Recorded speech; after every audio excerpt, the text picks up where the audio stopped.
భారతదేశం ఈరోజు పొదువు పెట్టే విధంగా భారతదేశం వాళ్ళ చేతులు పెట్టే విధంగా ఈరోజు 44 చట్టాలను 4 కోట్లుగా విభజిస్తూ అందులో 29 చట్టాలను నామరూపం లేకుండా చేసి ఈరోజు చట్టాలకు కోడ్లను తీసుకొచ్చి ఈరోజు ప్రతిబంధంగా మన నెత్తిన పడేసి ఈరోజు రాబోయే ఏప్రిల్ నుంచి అమల్లోకి తీసుకురాబోతున్నామని చెప్పేసి నరేంద్ర మోడీ దుందుడుగా అమలు పోతామని చెప్పేసి ఒక రకంగా సంకేతాలు ఇస్తూ అమలు పూనుకోబోతున్నాయి. ఈ సందర్భంగా నిజంగానే 4 లేబర్లు ఉన్నాయా అనే దాని మీద ఈరోజు భారతదేశం అంతా చర్చించుకోవడం అనేది జరుగుతుంది. అందులో భాగంగా ఈరోజు మొదటి క్లాస్గా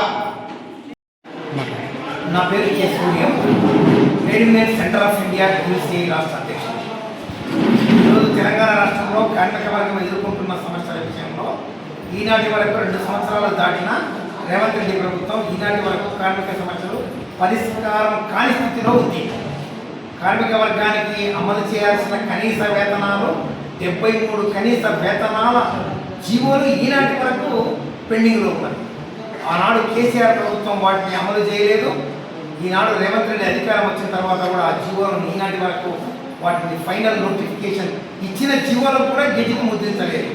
తక్షణంగా మా టీసీ తరఫున కనీస వేతనాల జీవోలను 26,000 వేతనం ఉండేటట్లు నిర్ధారిస్తూ వేతనాలు జీవోలు విడుదల చేయాలనేది మొదటి డిమాండ్. అదేవిధంగా అసంఘటిత కార్మిక రంగంలో పనిచేస్తున్న హమాలీలు, మిల్ వర్కర్స్, మోటార్ రంగంలో పనిచేస్తున్న కార్మిక వర్గానికి సంక్షేమ బోర్డు ఈనాటి వరకు అమలు చేయడం లేదు. కనుక ఆ సంక్షేమ బోర్డుని ఏర్పాటు చేయాలన్నది 2వ డిమాండ్.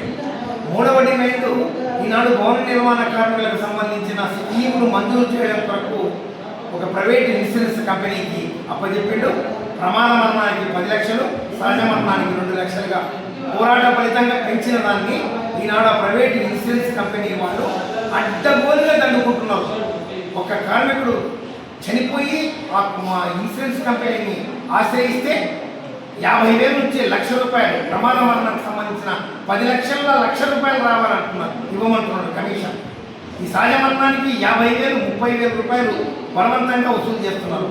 ఈ విషయాన్ని ఈనాటి వరకు ప్రభుత్వం ఎందుకు చర్యలు తీసుకుంటారేమో సమాధానం చెప్పాలి.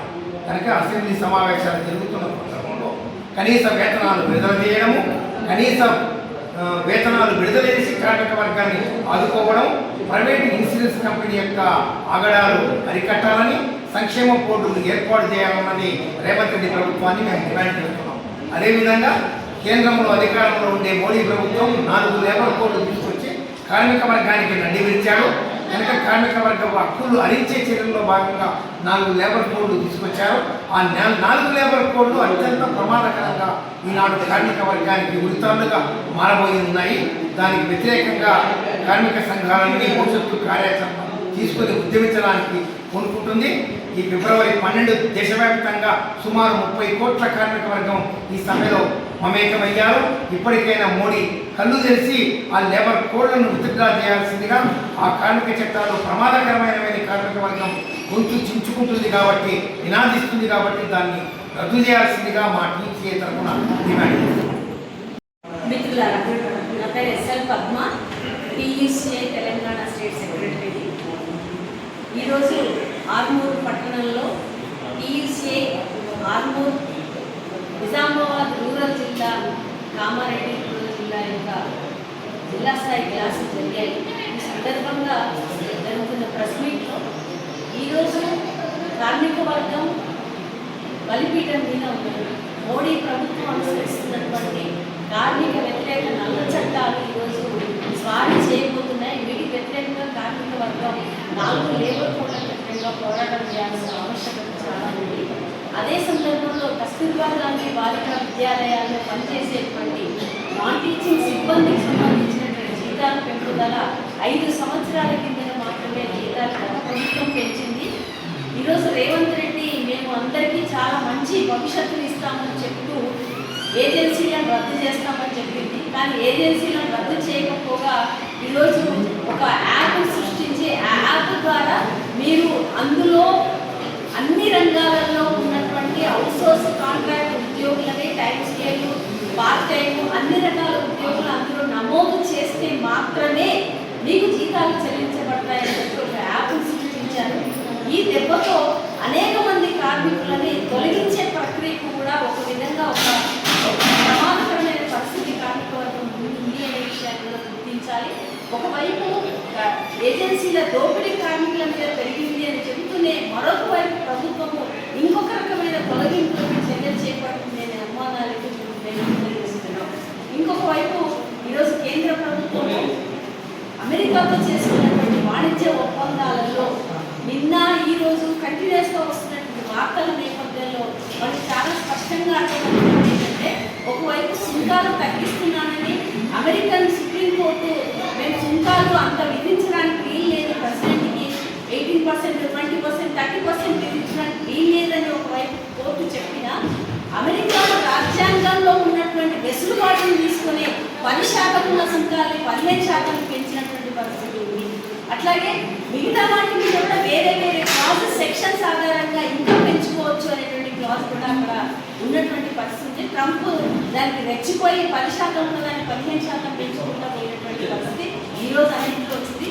దీని ప్రభావం భారతదేశం మీద ఎలా పడబోతుంది అనే విషయాన్ని చూస్తే, అట్లాగే అమెరికాలోకి దిగుమతి చేసుకుంటున్నటువంటి వస్తువులకు సరుకులకు సంబంధించిన దాంట్లో కూడా వాళ్ళ ట్యాక్స్లకు సంబంధించి కూడా ఒక చర్చనీయాంశంగా ఉంది. వాళ్ళు ఏ రకమైన చేసుకోవచ్చు అనే ఒక స్వేచ్ఛ వాణిజ్య ఒప్పందాలు నిబంధనల వెలుగులో ప్రపంచాన్ని శాసించడానికి రవాణా వాణిజ్య ఒప్పందాలను శాసించడానికి ప్రయత్నం చేసింది. ఇది సహజంగా భారతదేశ వాణిజ్య ఒప్పందాల వెలుగులో ఈ దేశ కార్మిక వర్గం మీద ప్రధానంగా కొన్ని పరిశ్రమలపైన చాలా తీవ్ర ప్రభావాలు చూపించబోతుంది స్పష్టంగా మనకు కనబడుతుంది. అందుకని ఈ రకమైనటువంటి వాళ్ళ వ్యాపార శాస్త్రవేత్తలు, ఇక్కడ ఉన్నటువంటి ఆర్థికవేత్తలు కూడా చాలా నిక్కచ్చిగా ప్రకటిస్తారు. దీని ప్రభావం ఇండియన్ ఎకానమీ మీద చాలా తీవ్ర ప్రభావం పడుతుంది. ఇది ఒకవైపు జరుగుతుండగా మరొక వైపు ఈరోజు 88 దేశాలు ఆర్టిఫిషియల్ ఇంటెలిజెన్స్ మీద ఒప్పందాలు చేసుకుని ఒక వేదిక మీదకి వచ్చే సంతకాలు చేస్తున్నారు. ఇది అందరి మనుషులకి సమాన అవకాశాన్ని, అన్ని దేశాలకు సమాన అవకాశాలు ఇస్తుంది.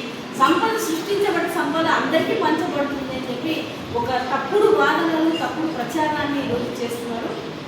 ఆర్టిఫిషియల్ ఇంటెలిజెన్స్ ఒక విప్లవాత్మకమైనటువంటి ఒక పారిశ్రామికంగా యంత్రాలు ఉపయోగపడే విప్లవాత్మకమైన మార్పే అయినప్పటికీ దానివల్ల ఉండేటువంటి నష్టాల్లో విపరీతమైనటువంటి ఉద్యోగాల కొరత, కోత, ఉద్యోగాల తొలగింపును కూడా చాలా తీవ్రంగా చూపించబోతుంది. రెండో వైపు ఈరోజు మానవ మేధస్సు ఏదైతే ఉందో అది సహజ సిద్ధమైన మేధస్సు మీద ప్రభావం పడి మొద్దుబార్చే ప్రక్రియకు కూడా ఈరోజు కూరుకుంటున్నటువంటి పరిస్థితి ఉంది. మరి ఈ ప్రత్యామ్నాయం ఏమీ లేకుండా అలాంటి టెక్నాలజికల్ సంస్కరణల్ని లేదా విప్లవాలని ప్రజల మీద, సమాజం మీద రుద్దితే మరి దానికోసం బతికేటువంటి శ్రామికుల పరిస్థితి ఏంటి, సాఫ్ట్వేర్ ఇంజనీర్స్ పరిస్థితి ఏంటి, దాని మీదనే బతుకు జీవనం కల్పిస్తున్న అత్యంత నైపుణ్యం కలిగినటువంటి ఉద్యోగుల పరిస్థితి ఏంటి అనేది ఒక ప్రశ్నార్థంగా దీనికి మోడీ ప్రభుత్వం జవాబు చెప్పాల్సిన అవసరం ఉంది. కాబట్టి మిత్రులారా, కార్మిక వర్గం మీద ప్రపంచ స్థాయిలో దాడి జరుగుతుంది. 12 గంటలు 10 గంటలు పని చేయించుకుంటుంది. భారతదేశం మీద కూడా పెద్ద దాడి జరుగుతుంది. ఈ దాడులు జరుగుతున్న నేపథ్యంలో కార్మిక వర్గం ఐక్యంగా TSA కింద ఆర్గనైజ్ అయ్యి పెద్ద ఎత్తున పోరాటాలలో సమీకృతం కావాల్సిన అవసరం ఉంది. తెలంగాణ రాష్ట్ర ప్రభుత్వం కూడా రేపు బడ్జెట్ సమావేశాల సందర్భంగా జరగబోయే అసెంబ్లీ సమావేశాలలో మోడీ ప్రభుత్వం తీసుకొచ్చిన 4 లేబర్ కోడ్లను మేము అమలు చెయ్యము అని చెప్పి రాష్ట్ర సభ తీర్మానం చేయాలని కూడా మేము డిమాండ్ చేస్తున్నాం. అదేవిధంగా వేతనాల పెంపుదల విషయంలో రాష్ట్ర ప్రభుత్వము ఖచ్చితమైన ప్రకటన చేయాలి. ఈరోజు 4 ఏళ్ళ 5 ఏళ్ల కిందట వెళ్ళి అది ఈరోజు జీవించలేక పరిస్థితి కార్మిక వర్గాన్ని ఏర్పడింది కాబట్టి అందరికీ వేతనాలు పెంచాలి, KGBP వర్కర్స్కి పెంచాలి.